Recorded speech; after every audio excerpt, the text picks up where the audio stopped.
6 oylik mehnat, bir 20 ming dollar pul kirib ketdi. Qancha asab. Akalar, hozir o'zidan bitta like bosib qo'ymasanglar bo'lmaydi. Gentra proyektimiz tayyor bo'ldi. Sizlar bilan bitta ko'ramiz. Ketdi.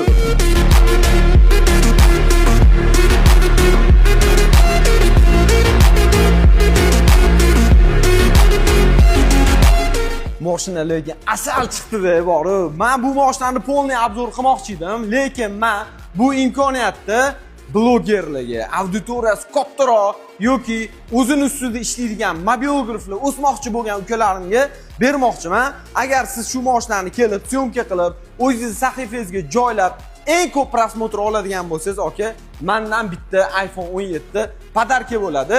25-sentyabrdan 5-oktyabrgacha 10 kun ichida bemalol kelib syomka qilsanglar bo'ladi. Obunachilik hech narsa yo'qmi deydigan akalarimiz uchun obunachilarga Ray-Ban ochkini oxirgi modelini olib qo'yganman. Bilasizlar, $400 sotilyapti hozir. Kommentariyada Valvalin so'zini yozib, bitta mana shu videoga like bosib qo'ysangiz, xudo xolasa, uni ham 5-oktyabr kuni o'ynab olamiz.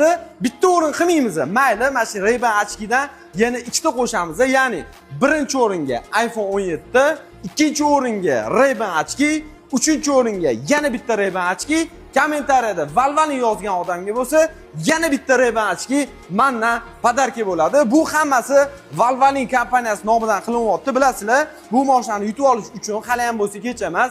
Valvalin moylarini xarid qilib, promo kodni o'chirib, Telegramdan Valvalin promo bot deb jo'natasiz. Xudo xolasa, shu mashina sizniki bo'lishi mumkin. Okay, bundan boshqa qanaqa yana imkoniyat kerak? Gazni bosamiz, faqat bitta iltimos, bardak bo'lib ketmasligi uchun pastda nomer qoldiramiz.